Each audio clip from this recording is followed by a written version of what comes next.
ഇന്ന് പ്രോസ്റ്റേറ്റിന് വേണ്ടി ഏറ്റവും ലേറ്റസ്റ്റ് ആയിട്ട് വന്നിട്ടുള്ള ട്രീറ്റ്മെൻറ്റാണ് റെസ്യൂം വാട്ടർ വേപ്പർ തെറാപ്പി ചികിത്സ.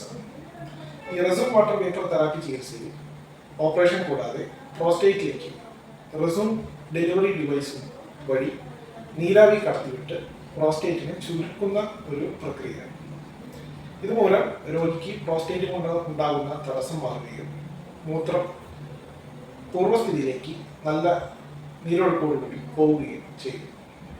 ഈ ചികിത്സയ്ക്ക് ഇന്ന് നമ്മുടെ ആത്രയ ഹോസ്പിറ്റൽ തൃശ്ശൂരിൽ ലഭ്യമാണ്. ഇതിൻ്റെ കോംപ്ലിക്കേഷൻസ് മറ്റ് പ്രോസ്റ്റേറ്റ് സർജറി വെച്ച് നോക്കുമ്പോൾ വളരെ കുറവാണെന്ന് തന്നെ പറയാം. രോഗിക്ക് ഒരു ദിവസം മാത്രമാണ് ഹോസ്പിറ്റലിൽ സ്റ്റേ ചെയ്യേണ്ടത്. പൂർണ്ണമായി സുഖം പ്രാപിക്കാൻ ഏതാണ്ട് 3 തൊട്ട് 3 മാസം വരെ ആണ് എടുക്കുക. ആ സമയം കൊണ്ട് പ്രോസ്റ്റേറ്റ് വലിഞ്ഞ് ശരീരത്തിലൂടെ ചേർന്ന് പോവുകയും മൂത്രത്തിൻ്റെ ചാനൽ പൂർവ്വസ്ഥിതിയിലേക്ക് നല്ല നീരൊഴുക്കോടുകൂടി മൂത്രം പോകുന്ന സ്ഥിതിയിലേക്ക് ആവുകയും ചെയ്യും.